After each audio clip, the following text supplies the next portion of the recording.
하나님의 말씀 우리 같이 봅니다. 오늘 하나님의 말씀은 우리 창세기 3장 우리 1절부터 우리 24절까지 보겠습니다.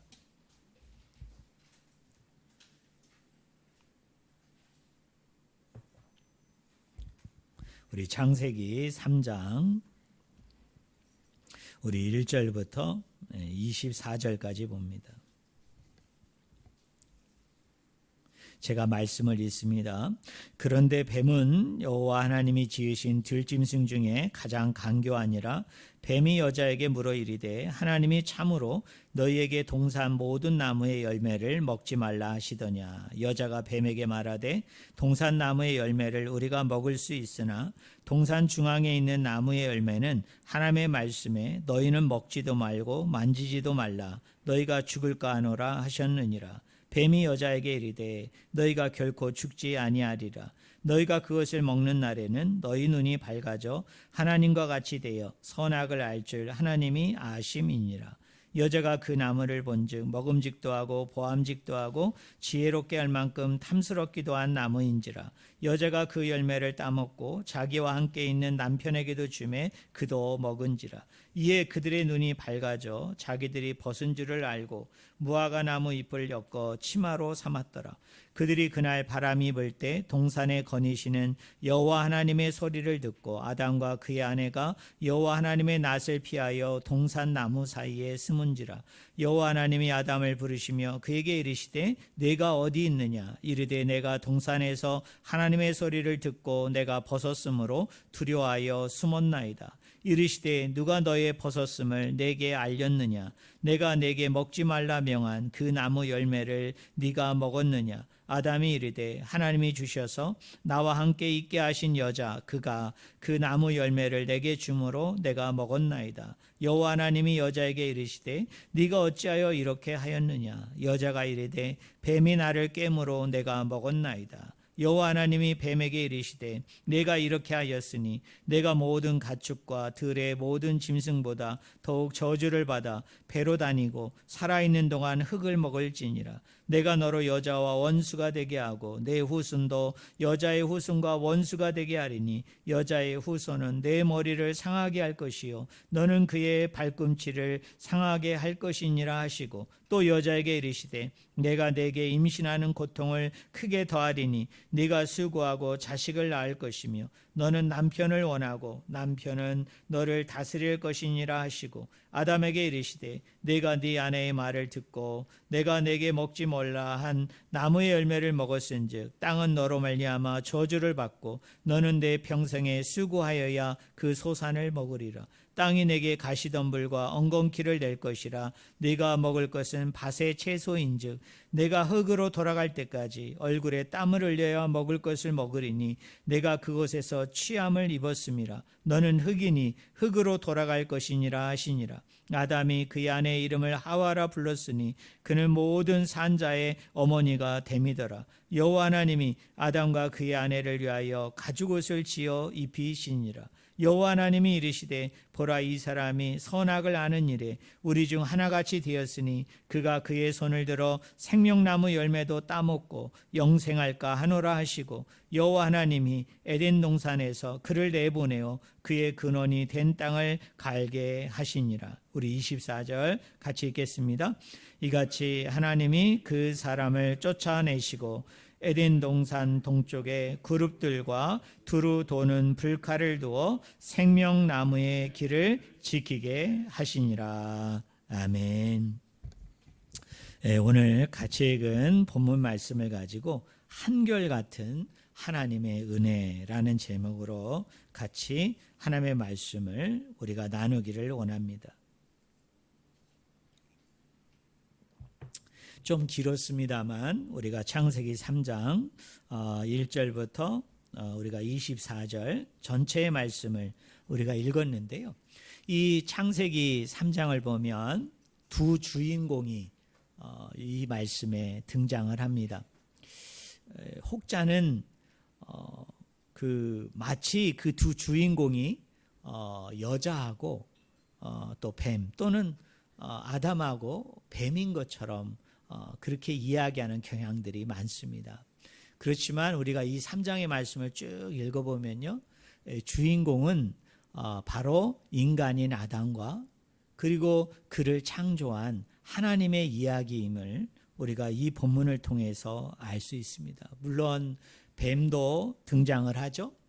또 3장 24절에 보면은 그룹들이라는 그 대상도 이 말씀에 등장을 합니다.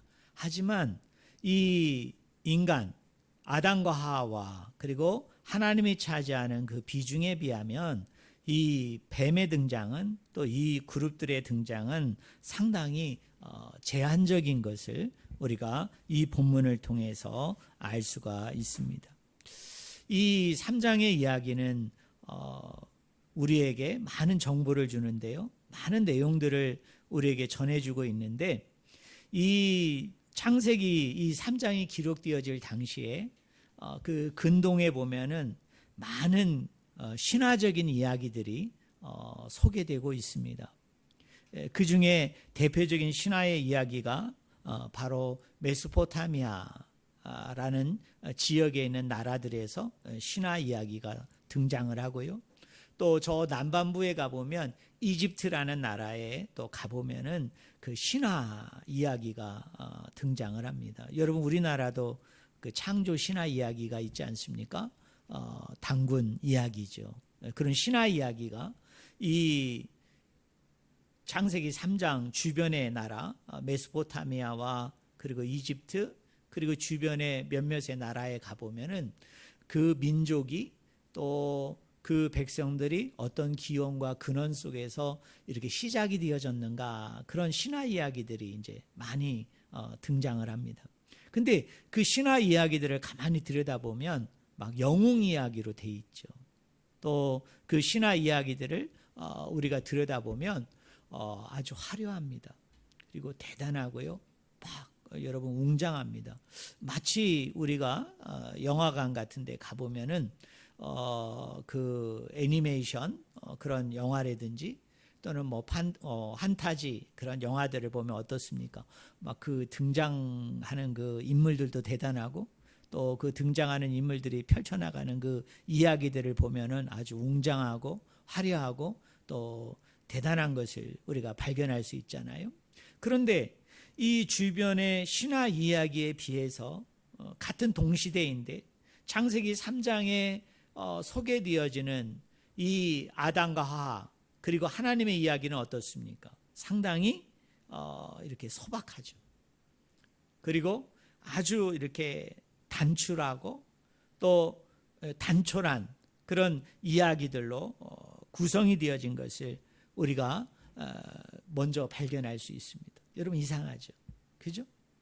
여러분, 이 근동 아시아의 당시 신화 이야기는요, 그 민족이 어떻게 시작이 됐는지, 그리고 그 백성들이 어떤 기원과 시초를 가지고 있는지, 그거를 뭘로 그립니까? 대단한 영웅적인 이야기로 그리게 되어지고 되게 화려하고 웅장한, 그리고 막 대단한 이야기들로 여러분 그리지 않습니까? 우리 단군 신화도 마찬가지죠. 사람이 그 동물이 그 제한된 식물을 먹고 어떻게 돼요? 나중에 인간이 된다. 여러분, 사람이 되어졌다. 여러분, 그 이야기 자체만으로도 웅장한 이야기고 대단하고 충격적이고 놀라운 이야기 아닙니까? 근데 이런 이야기들이 우리나라 단군 신화에만 나오는 게 아니라 이 창세기 3장이 기록되어진 주변 나라들의 신화 이야기를 보면 다 그런 식으로 막 이루어져 있어요. 막 해가 나오고 막 달이 나오고 막 우주가 나오고 또 거기에서 막 소용돌이가 일어나고 혼란이 일어나면서 거기에서 막 신들이 막 싸우고 전쟁을 하고 막 이기고 거기에 또 어떤 영웅적인 사람이 나타나 가지고 여러 가지 일들을 막 이루는, 어떻게 생각하면 그 이야기 자체로 본다면 그 이야기가 더 우리를 쏠깃하게 만드는 그런 이야기들로 이렇게 신화 이야기가 이루어진 것에 비하면 오늘 창세기 2장과 그리고 3장에서 이 기록된 이야기들은 되게 간단해요. 그 스토리가. 그리고 되게 단촐합니다. 그리고 되게 소박한 그런 이야기들로 이루어져 있습니다. 그런데 그런 신화들하고 이 창세기 2장과 3장에 나오는 이 이야기하고 비교해 봤을 때 그 첫 번째로 큰 차이점이 뭐냐면 그 모든 주변 나라의 신화의 이야기는 그 민족의 기원에 대해서 얘기하죠. 그죠? 그 백성의 기원에 대해서 이야기하죠. 그런데 창세기 2장과 3장은 뭐의 기원에 대해서 이야기합니까? 인류의 기원에 대해서 얘기하죠. 자, 인류가 있는데, 사람들이 있는데, 온 세계의 사람들, 전 민족, 전 세계의 사람들이 어떻게 시작이 됐고 또 어떤 기원을 가지고 있는가에 대해서 여러분 소개하고 있는 것이 이 창세기의 이야기와 주변 나라들의 이야기하고 갖는 그 근본적인 차이 중에 하나인 것을 우리가 이 이야기를 통해서 발견할 수 있습니다. 그리고 이 창세기 3장의 이 스토리를 우리가 쭉 읽어 내려가다 보면요, 우리가 이러한 결론에 이르게 되어집니다. 자, 어떤 결론이냐면 사람은 신이 될 수 있다 없다. 신이 절대로 될 수 없다는 것을 우리가 발견하게 됩니다. 또 하나는 신이 인간이다, 인간이 아니다.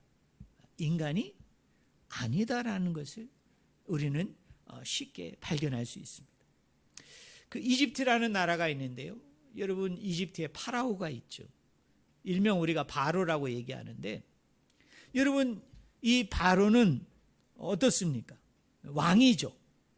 근데 이 왕은 뭐와 같습니까? 자기를 신이라고 여깁니다. 신이라고 선포를 합니다. 그러니까 인간이 신이 되고 신이 뭐가 될 수 있어요? 인간이 되는 이야기가 이집트의 바로 파라오와 관련된 신화에 이미 소개가 되고 있거든요. 제가 이집트 나라의 성지순례를 가서 우리가 그 옛날 그 역사 책에 보면은 피라미드가 나오죠, 그죠? 그 피라미드 있는데 가봤어요. 근데 그 피라미드는 한결같이 뭐를 상징하는 겁니까? 그 무덤에 있는 그 왕이 영원불멸하는, 그 영원토록 살아갈 수 있는 그런 신을 상징하고 있거든요. 어떤 파라오든, 그게 어떤 바로 왕이든 그 바로는 신이면서 인간이고 인간이면서 신이에요. 그런데 창세기에 등장하는 이 이야기를 보면 우리에게 전해주는 결론 중에 핵심적인 게 뭐냐면 인간은 절대 뭐가 못 된다는 거예요. 신이 못 되고, 그리고 신은 절대로 뭐가 아니라는 것, 사람이 아니구나, 인간이 아니구나. 그래서 신과 인간 사이에 뚜렷한 뭐가 있다는 겁니까? 구분점이 있어요. 여러분, 경계선이 존재한다는 것입니다. 우리나라 단군 신화도 보면은 여러분 그런 경계선이 모호하죠. 명확하지 않아요. 여러분, 각 나라마다 창조 신화가 다 있거든요. 근데 그 창조 신화를 보면 한 가지 공통된 특징이 뭐냐면 신과 인간의 구분점이 없어요. 신과 인간의 정확한 어떤 그 경계점이 없습니다. 근데 놀라웠게도요, 이 작고도 작은 나라, 이 작고도 작은 이 백성들의 그 신화와 관련되어진 그 비슷한 그런 이야기들을 우리가 오늘 말씀을 통해서 보게 되어지면 뭐를 알 수 있어요? 그 구분점이 있다는, 그 경계선이 있다는 거예요. 인간이 절대로 넘지 못하는 거죠. 그것을 우리에게 명확히 제시하고 있다는 것입니다. 또 하나는요, 인간 누구에게도 신의 피가 어떻습니까? 흐릅니까? 흐르지 않습니까? 흐르지 않아요. 이게 우리가 1, 2, 3장의 창조 이야기에서 발견하는 놀라운 사실이에요. 자, 창조되어진 인간들은 그 창조주와 관련해서 단지 뭐일 뿐입니까? 피조물일 뿐이에요. 그리고 그 인간 가운데 어떤 인간도 신의 후손이 없습니다. 여러분, 신의 자녀가 없습니다. 그러면 우리가 이 사실을 통해서 분명히 알 수 있는 게 있는데 그게 뭐냐면 한번 따라해 보실래요? 모든 인간은 평등하다. 평등하다는 거예요. 여러분 주변에 있는 이 고대 근동의 신화들을 보면 이 왕이라는 존재는 독보적인 존재예요. 그래서 이 왕이 뭐가 되기도 하고 신이 되기도 하고요. 이 왕이 신의 아들이 되기도 해요. 또 때로는 이 왕이 뭐입니까? 신의 대리자가 돼서 대리자로서 이 땅을 군림하고 다스리고 명령하는 주체가 되어지는 것을 우리가 알 수 있어요. 그런데 이 창세기에 나오는 이 아담과 하와로 대표되는 이 인간이 가지고 있는 이 특징은 뭐냐면 이 사람은 신이 아니에요. 그리고 신의 아들이 아니에요. 그렇다고 그가 다른 인간들에 비해서 뭔가 영웅적이고 뭔가 대단하고 웅장한 것을 뭐 소유했다든가 그걸 가지고 있다든가 그걸 누리고 있다는 이야기가 나오지를 않아요. 더 충격적이고 놀라운 것은 뭐입니까? 모든 인간이 다 죄인의 후손이라는 거죠. 모든 인간이 다 뭐입니까? 죄인의 자손이라고 성경은 이야기합니다. 우리 말씀을 좀 띄워주실래요? 로마서 5장 12절에 보면 이런 말씀이 있습니다. 한 사람으로 말미암아 죄가 세상에 들어오고 죄로 말미암아 사망이 들어왔나니 이와 같이 모든 사람이 죄를 지었으므로 사망이 모든 사람에게 이르렀느니라. 로마서 5장 17절에 보면요. 한 사람의 범죄로 말미암아 사망이 한 사람을 통하여 왕노릇 하였은즉. 로마서 5장 19절에 보면 한 사람이 순종하지 아니하므로. 여기 한 사람은 누구를 얘기합니까? 아담을 이야기해요. 자, 이 아담은 그 한 사람의 죄로 끝나는 게 아니라 불순종으로 끝나는 게 아니라 그것이 그 후손들에게 그 자손들에게 그 죄가 전가되어져 가지고 이 땅에 존재하는 이 땅에 창조되어진 모든 피조물에 해당되어지는 인간은 왕이라 할지라도 그가 어떤 부자라 할지라도 그가 어떤 지혜자라 할지라도 어떤 영웅 같은 그런 엄청난 일을 이룬 자라 할지라도 하나님 앞에서는 창조주 앞에서는 다 뭐이다?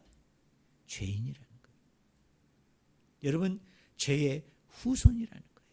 그 이야기를 하고 있는 게 뭐냐? 이게 창세기 3장의 맥락이에요. 그래서 모든 피조물인 인간은 사람은 다 어떻다는 거예요? 평등한 존재다.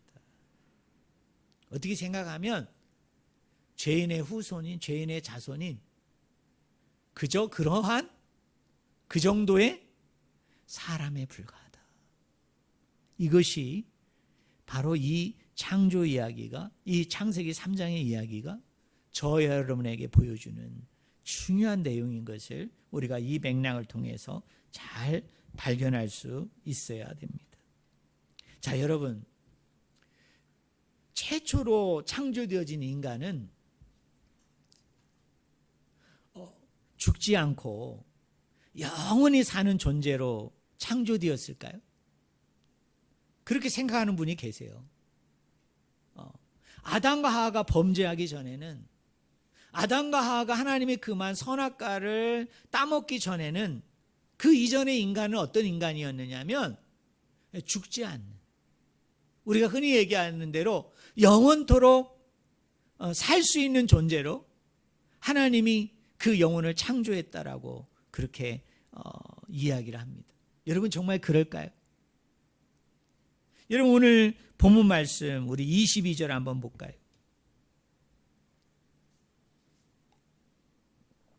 우리 같이 읽겠습니다. 같이 읽습니다.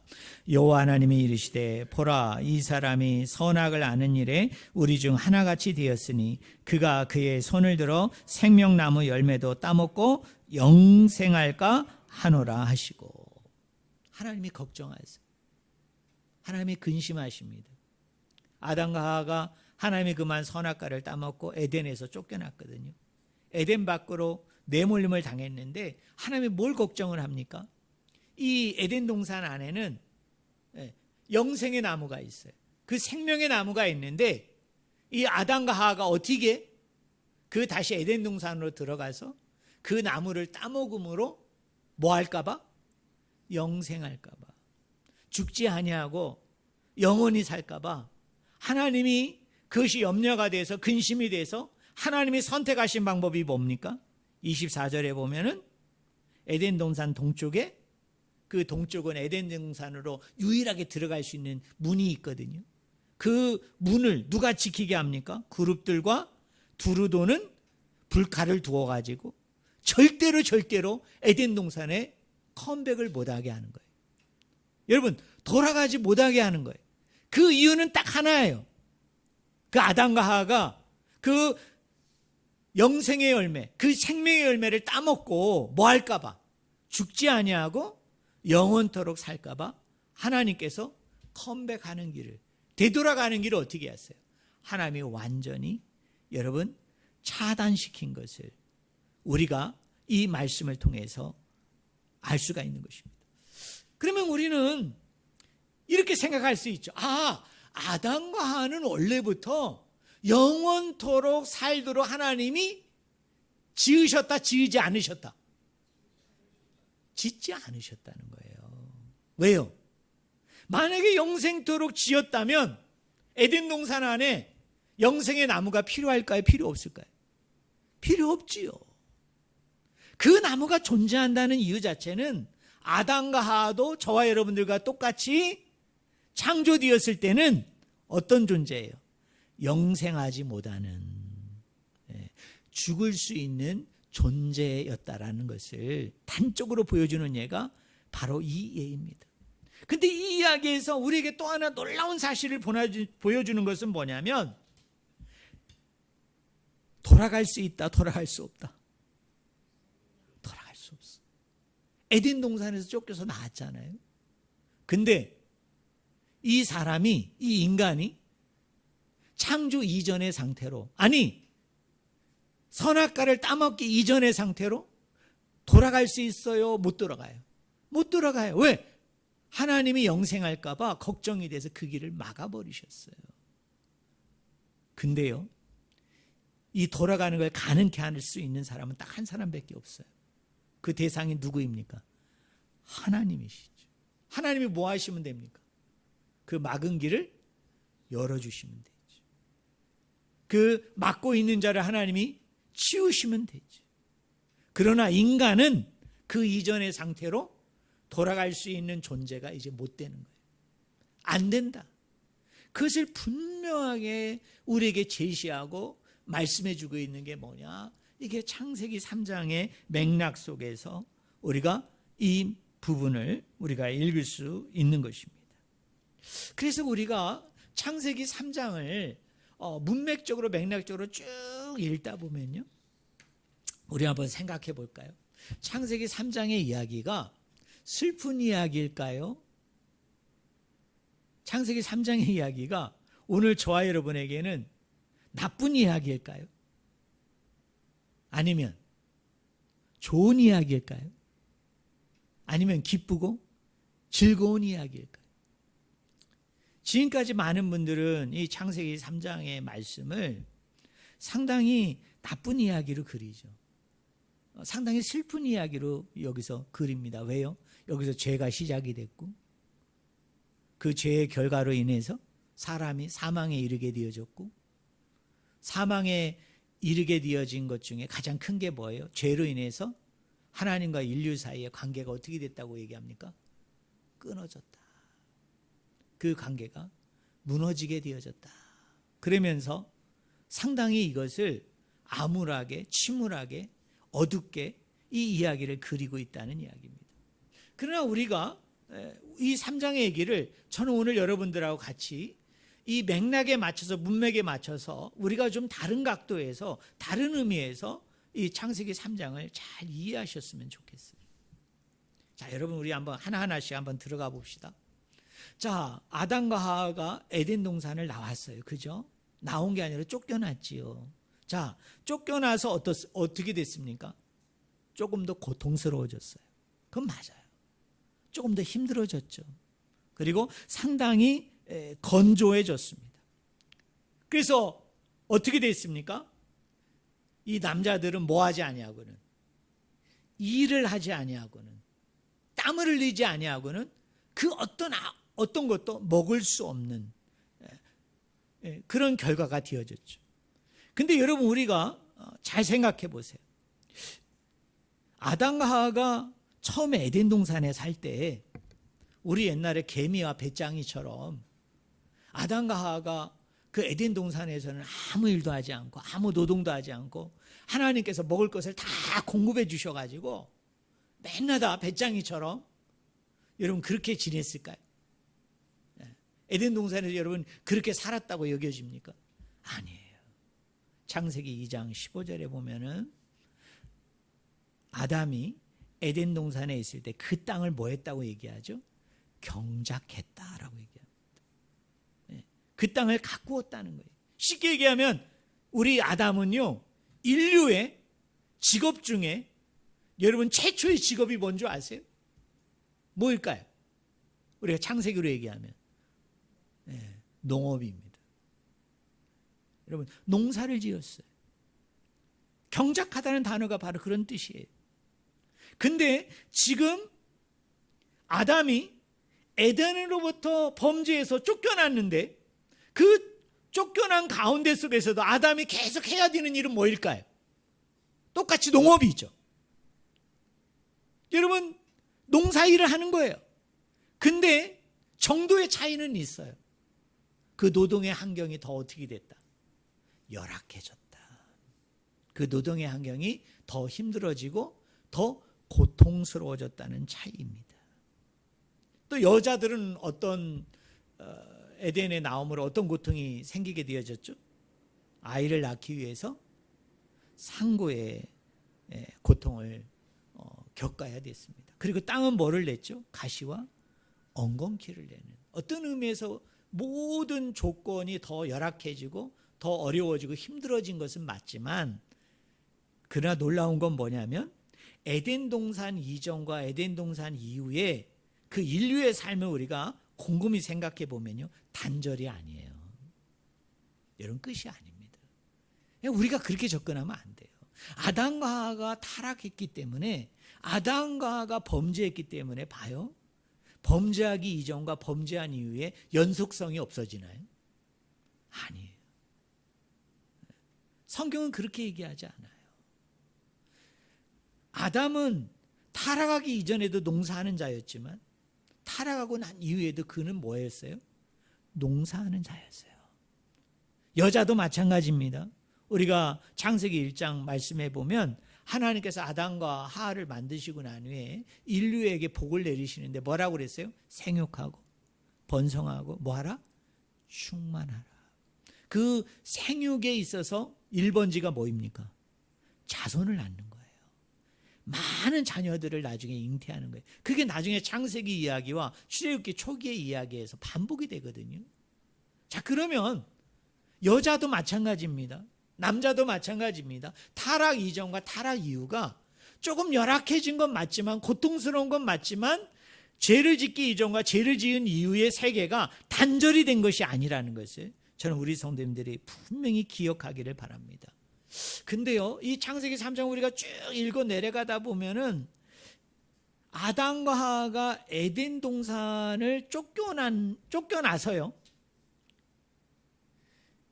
이제 비로소 뭔가를 새롭게 시작하는 삶을 살게 되어지는데, 그 시작 자체가 따라하겠습니다. 용서의 시작이다. 맞죠? 제가 증명해 드릴게요. 창세기 2장 17절 우리 한번 봅시다. 2장 17절. 같이 읽겠습니다. 같이 읽습니다. 선악을 알게 하는 나무의 열매는 먹지 말라. 네가 먹는 날에는 반드시 죽으리라 하시니라. 이거를 제가 원문대로 직역을 합니다. 한번 들어보세요. 그러나 좋은 것과 나쁜 것을 아는 나무로부터는 먹지 말라. 네가 그것에서 먹는 날에 너는 반드시 죽을 것이다. 여기서 중요한 단어가 뭐냐면 한번 따라해 보실래요? 먹는 날에. 예, 우리나라 성경은 뭐라고 번역했어요? 먹는 날에는 이렇게 됐는데 원래는 이 단어가 베요미입니다. 히브리어로. 이거를 직역을 하면은 먹는 날에예요. 자, 그러면 여러분 보세요. 하나님은 아담에게 뭘 얘기했어요? 네가 선악과를 뭐 하는 날에? 먹는 날에 딱 정한 거예요. 시간을 정해버려요. 먹는 날에, 쉽게 얘기하면 먹고 나서 한참 이후에, 먹고 나서 시간이 좀 지난 게 아니에요. 하나님은 뭐라고 얘기합니까? 네가 선악과를 먹는 날에, 그 얘기는 먹는 그 시간에, 먹는 그 타임에, 먹는 그 순간에 너는 반드시 뭐 하리라? 죽으리라. 근데 아담이 어떻게 됐어요? 선악과를 따먹었어요. 하와로 인해서. 물론 사실은 우리가 성경을 보면 둘 다 똑같죠. 근데 아담이 선악과를 먹었어요. 그러면 2장 17절에 원문대로 제가 번역한 거로 한다면 아담은 당장 어떻게 돼야 됩니까? 먹는 순간에 죽어야 돼요. 먹는 찰나에 죽어야 돼요. 그게 베요미란 뜻이에요. 그렇게 번역을 해야 돼요. 근데 창세기 5장 5절에 보니까 아담이 몇 년을 살아요? 930년을 살았더라. 그러니까 뭐입니까? 먹자마자 아담이 죽었어요, 안 죽었어요? 안 죽었다는 게 이 이야기의 포커스예요. 이 이야기의 핵심이에요. 창세기 3장에 보면 죽음이라는 단어가 딱 2번 나와요. 딱 2번. 근데 이게 누구의 입에서 나오느냐면요. 이 죽음이라는 단어가 3장 3절에 보면 뱀이 얘기합니다. 뱀이. 죽음을 얘기해요. 너 선악과 먹었지? 그러면서 그 선악과를 먹은 걸 죽음하고 관련해서 얘기해요. 또 한 사람이 얘기하는데 누가 얘기하냐면 하와가 얘기해요. 하와가. 그런데요. 중요한 건 하나님의 입에서는 죽음이라는 단어가 전혀 안 나옵니다. 전혀 안 나와요. 여러분 이상하죠? 우리 3장 11절에 보면은 이렇게 되어 있습니다. 네게 먹지 말라 명한 이렇게 되어 있죠. 네가 먹지 말라고 명한 이렇게 되어 있어요. 3장 17절에 보면은 내가 네게 먹지 말라고 한 이렇게 되어 있어요. 그러니까 먹지 말라라는 그 내용만 강조되어 있을 뿐이지 먹지 말라는 내용 뒤에 뭐가 없어요? 죽는다. 반드시 너 죽을 거야. 그 얘기가 나옵니까? 안 나옵니까? 안 나와요. 여러분이 하나님이면 어떻게 얘기해야 됩니까? 아담과 하와를 꾸짖을 때 뭐라고 그래야 돼요? 내가 너한테 뭐라고 그랬어? 먹는 날에 너는 반드시 뭐 할 것이다? 죽을 것이다. 이렇게 얘기해야 제대로 되는 얘기인데 하나님은요 의도적으로 죽음이라는 단어를 빼세요.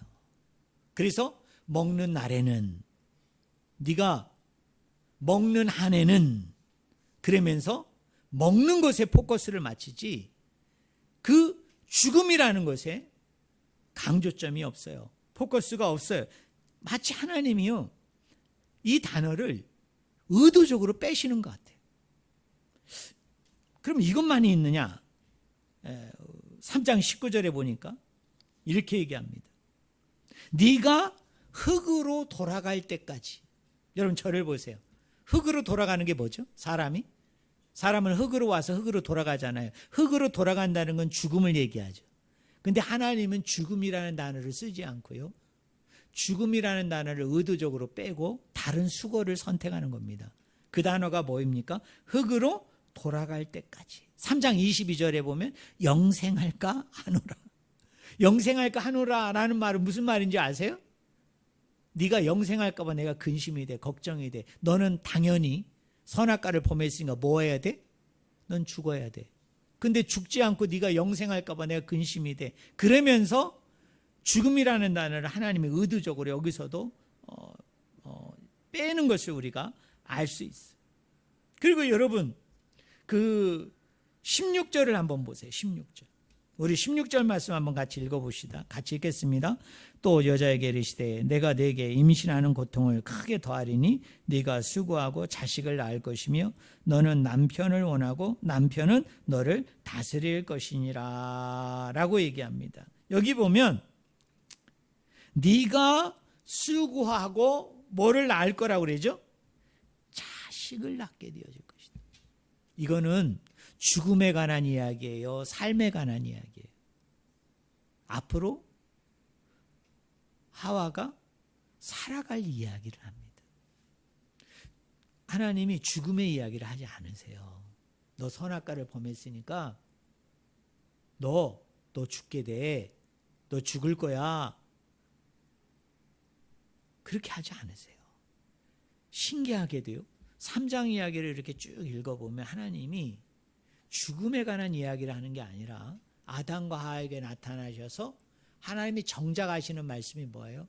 생명에 대한 이야기를 하세요. 삶에 대한 이야기를 하십니다. 여러분 17절 보세요. 17절에 보면 아담에게 얘기해요. 아까는 하와고요. 이번에 아담에게 뭐라고 얘기하느냐면 아담에게 이르시되 네가 네 아내의 말을 듣고 내가 네게 먹지 말라 한 나무의 열매를 먹었은즉 땅은 너로 말미암아 저주를 받고 너는 내 평생에 수고하여야. 여기 평생이라는 말이 무슨 단어예요? 네가 살아있는 모든 날 동안에 앞으로 너는 수고하는 삶을 살게 될 거야 하면서 역시 하와와 똑같이 선악과를 범한 것은 하와와 아담이 똑같은데 선악과를 범한 것에 대해서 하나님은 죽음의 이야기를 하는 게 아니라 하와도 마찬가지고 아담도 마찬가지고 무슨 단어를 이야기합니까? 앞으로 살게 되는 삶의 이야기를 얘기하는 거예요. 생명의 이야기를 하는 거예요. 여러분이 창세기 3장을 읽으면서 이 맥락을 놓치면 안 돼요. 이 흐름을 놓치면 안 돼요. 우리는 자꾸 죽음으로 몰아가거든요. 죽음의 이야기를 하거든요. 근데 창세기 3장의 저자는 하나님의 의도를 알아요. 하나님의 맥락을 알아요. 그래서 하나님도 일부러 죽음이라는 단어를 안 쓰세요. 그리고 그 죽음과 관련된 다른 표현을 쓰세요. 그리고 하나님이 여자에게든 남자에게든 죽음의 이야기를 하는 게 아니라 놀라운 건 뭐냐면 앞으로 네가 이런 삶을 살 거야. 이런 삶을 살아야 돼 이야기하면서 생명의 이야기를 하고 삶의 이야기를 하고 있다는 거예요. 더 충격적이고 놀라운 건 뭐냐면요. 창세기 3장에는 죄라는 단어가 안 나와요. 여러분 나올 것 같죠? 근데 죄라는 단어를 눈 씻고 찾아봐도 안 나와요. 처음 등장하는 데가 어디냐? 창세기 4장 7절에 가인을 향해서 하나님이 얘기할 때 그때 비로소 처음으로 죄라는 단어를 끄집어내고 있는 것을 우리가 알 수 있습니다. 자, 그리고 여러분 4장 1절 우리가 읽지 않았습니다만 우리 하는 김에 한번 해봅시다. 우리 4장 1절 한번 읽어보세요. 같이 읽겠습니다. 준비 시작. 아담이 그의 아내 하와와 동침하매 하와가 임신하여 가인을 낳고 이르되 내가 여호와로 말미암아 등남하였다 하니라입니다. 여러분 인간 중에 사람 중에 하나님을 처음으로 여호와로 부른 사람이 누군 줄 아세요? 하나님의 이름이 여호와잖아요. 야훼. 처음으로 하나님의 이름 부른 사람이 누구예요? 놀라웠게도 하와입니다. 하와가 하나님을 여호와라고 이렇게 부른 거예요. 여러분 예전에 여러분이 교회 다니면서 많이 들은 이야기가 뭐예요? 아담과 하와가 범죄함으로 하나님과 인간 사이에, 하나님과 아담과 하와 사이에 그 관계가 끊어졌다. 그리고 하나님의 형상을 잃어버렸다. 이 얘기를 여러분 많이 들었을 거예요. 특히 전도할 때 전도지를 들고 하시는 분들이 그 이야기할 때 뭐라고 얘기합니까? 하나님이 이 세상을 너무나도 아름답게 평화롭게 창조하셨어요. 그래서 사람이 살기에 너무나 좋았어요. 그런데 누가 아담과 하와가 선악과를 범함으로 어떻게 됩니까? 하나님과의 관계가 끊어짐으로 어떻게 돼요? 인간과 인간의 관계가 끊어지고 인간과 자연의 관계가 끊어지면서 이 땅이 어떻게 됐다고요? 황폐하게 되어졌다. 완전히 죄악으로 고통받게 됐다. 죄악으로 신음하게 됐다. 죄악으로 물들었다. 이 얘기 맞아요, 틀려요? 여러분, 이 얘기 틀립니다. 아담과 하와가 범죄함으로요, 하나님의 관계가 끊어진 적이 없어요. 아담과 하와가 범죄함으로 하나님의 형상을 잃어버린 적이 없어요.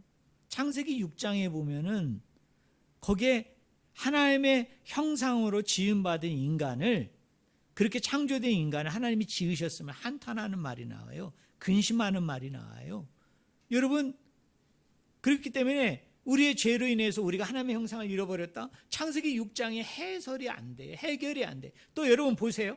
자, 우리가 범죄함으로 하나님과 우리의 관계가 끊어졌습니까? 아니에요. 여러분, 하나님이 아담과 하와가 범죄했을 때 하나님이 아담과 하와를 버리셨나요? 포기하셨나요? 하나님이 떠나셨나요? 죽이셨나요? 아니죠. 아담과 하와가 에덴 동산에 있을 때 하나님이 그것에 함께 하셨죠. 근데 에덴 동산에서 쫓겨나서 이 땅에 왔을 때, 이 세상에 왔을 때 우리 하나님이 어떻게 하시죠? 여전히 그 아담과 하와가 같이 하는 거예요. 그 아담과 하와와 같이 하나님이 어떻게 합니까? 동행하세요. 여러분, 하나님이 아담과 하와를 떠난 적이 없어요. 버리신 적이 없어요. 그 관계가 끊어진 적이 없어요. 그 대표적인 증거가 뭐냐? 4장에 보니까 내가 여호와로 말미암아 뭐 했다? 등남했다. 하와가 뭐라고 얘기해요? 하나님을 여호와로 고백하죠. 자, 인간의 편에 서서 하나님을 여호와로 제대로 부릅니다. 야훼라고 제대로 불러요. 그 관계가 끊어졌다면 하나님을 여호와로 이렇게 부를 수가 없죠. 야훼로 부를 수가 없을 거예요. 또 하나는 뭐라고 얘기합니까? 그 여호와로 인해서 내가 등남했다는 거예요. 내가 뭘 가졌다는 얘기예요? 가인과 아벨을 여호와가 나로 하여금 낫게 했다. 여러분, 이게 여호와가 버린 증거입니까? 여러분, 하나님의 관계가 끊어지면 어떻게 이런 일이 일어나요? 하나님이 어떻게 그 영혼에게 가인을 주고 아벨을 줍니까? 또 창세기 4장에 보면 가인과 아벨이 하나님께 제사를 드리잖아요. 근데 하나님 누구의 제사를 받으세요? 아벨의 제사를 받으시죠. 여러분, 하나님이 제사를 받았다는 얘기는 관계가 끊어졌다는 얘기예요. 지금도 관계가 계속 유지되고 있다는 얘기예요. 유지되고 있다는 얘기죠. 언제 관계가 끊어졌어요? 여러분, 가인이 또 범죄했을 때 하나님이 가인을 버리셨나요? 아니죠. 이마에 가인에게 표를 줘가지고 그 주변의 사람들이 가인을 어떻게 하죠? 죽이지 못하게 하죠. 여러분, 창세기 6장에 보면 노아의 홍수 사건이 뭐입니까? 자, 인류가 포악을 행함으로 하나님께서 비로 인하여 인류를 다 쓸어버릴 그 위기가 있었죠. 그 위험이 있었죠. 근데 하나님은 어떻게 하죠? 방주를 마련해 놓고 그곳에 사람들 보고 뭐 하라고 그랬어요? 타라고 얘기하죠. 왜? 그게 구원의 방주거든요. 그래서 궁극적으로는 누가 구원받습니까? 노아와 그의 식구들이 구원을 얻게 되어지는 것을 우리가 이 말씀을 통해서 우리가 알게 되잖아요. 하나님은요, 죄를 지은 아담과 하와를 포기한 적이 없어요.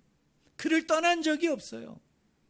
죄는 인간이 지었지만 하나님은 하나님 편에서 우리의 아버지가 되시고 아빠가 되어주셔서 그 아빠 아버지의 노릇을 우리의 죄에 상관없이 우리의 불순종에 상관없이 하나님은 여전히 그 일을 행하시는, 오늘 설교의 제목처럼 한결같은 하나님의 사랑의 이야기를 창세기 1장부터 창세기 마지막 50장까지 하나님은 반복적으로 계속적으로 들려주고 있는 이야기가 뭐냐면 창세기의 핵심적인 주제예요. 창세기의 핵심적인 테마예요. 저는 여러분들이 이것을 잘 기억하셨으면 좋겠어요. 그런 의미에서 창세기 3장은 우리가 읽어 내려가면서 어떤 생각이 듭니까? 아, 슬프지만은 않구나. 아, 나쁘지만은 않구나. 왜요? 여기가 하나님의 용서의 시작이고요. 여기가 바로 하나님으로 인해서 그 긍휼과 그 사랑과 그 구원이 충만하게 드러내 보이는 새로운 이야기의 시작이 여기서부터 비로소 또 시작이 되는구나. 이야기가 이렇게 전개되어지는구나 라는 것을 우리가 발견할 수 있기 때문에 그렇습니다. 그리고 마지막으로요. 여러분, 아담과 하와가 에덴 동산에서 쫓겨났지만 홀로 나왔나요? 아담 홀로 나왔어요? 아니죠. 공동체로 나오게 해주시죠. 가정을 이루어서 나오게 해주시죠. 교회를 이루게 해서 나오게 해주시죠. 이거 하나님의 놀라운 축복입니다. 놀라운 사랑이에요. 여러분, 범죄했지만 그 범죄로 인해서 정말 하나님의 노여움과 징벌을 사야 되는 그 존재를요, 하나님은 하나님 편에서 자신이 할 수 있는 모든 것을 다 행하십니다. 용서해 주세요. 그리고 나왔지만 그 노동의 상황이 열악해지고 힘들었지만 이전의 상황과 단절시키지 아니하시고 그곳에서 죽음의 이야기가 아니라 생명의 이야기를 다시 하나님이 써내려가세요. 이야기를 다시 시작하면서 전개해 나가세요. 그러면서 어떻게 됩니까? 하나님은 아담과 하와 이야기에서도 똑같고 가인과 아벨의 이야기에서도 똑같고 노아 홍수 이야기에서도 똑같고 우리가 다음 주에 바벨탑 사건을 볼 건데 그것도 우리가 새롭게 이런 관점에서 조명할 거예요. 이거 너무 바벨탑 사건을요 너무너무 교회가 잘못 얘기하고 있거든요. 근데 바벨탑 이야기도 마찬가지고 창세기 12장에 나오는 아브라함의 이야기도 마찬가지고 우리가 다다음 주에 야곱의 이야기를 할 건데 야곱의 인생의 특징이 뭔지 아세요? 속이는 이야기예요. 근데 놀라운 건 뭐죠? 그 이야기를 통해서 하나님은 여전히 하나님 편에서 하나님의 신실하심과 한결같은 사랑을 드러내 보이시고 나타내 보이고 증거하거든요. 그걸 우리가 볼 거예요. 결론은 뭐냐면 우리 하나님은요, 우리의 죄에 상관없이 우리의 불의와 불순종에 상관없이 물론 그거에 따른 처벌은 내리시지만 그러나 그것은 그를 죽이기 위함이 아니라 생명의 이야기로 하나님의 긍휼과 사랑과 한결같은 그 은총의 이야기로 하나님은 계속적으로 써내려가기를 원하시는 것이 그게 뭐냐? 그게 창세기 3장의 이야기다라는 것을 저는 우리 성도님들이 꼭 기억하기를 주님의 이름으로 간절히 축원을 드립니다. 우리 하나님은 어떤 분이시라고요? 한결같으신 분이시다. 한결같은 사랑과 용서를 가지고 함께 해주시는 분이 바로 하나님 아버지이시다. 여러분 그런 관점으로 여러분 집에 돌아가셔서 창세기 3장 이야기를 천천히 한번 읽어보세요. 그렇구나. 이거는 죄의 기원에 대한 얘기가 포커스가 아니고 어떤 그 죄에 대한 어떤 처벌, 그 죄에 대한 어떤 결과의 이야기가 아니라 이 이야기도 결국은 하나님의 이야기고 그 하나님의 이야기의 궁극적인 주제는 뭐냐? 용서와 사랑과 회복의 이야기구나. 여기에도 하나님의 은혜가 있고 사랑이 있고 그 은혜와 사랑을 통해서 회복하고 구원하고자 하는 하나님의 마음을 담은 어떤 의미에서 아주 따뜻한 이야기구나. 정말 감동적인 이야기구나. 정말 아름다운 이야기구나. 바로 이 창세기 3장이 그런 이야기구나 라는 것을 저와 여러분들이 발견하기를 주님의 이름으로 간절히 축원을 드립니다. 기도하겠습니다. 하나님 아버지,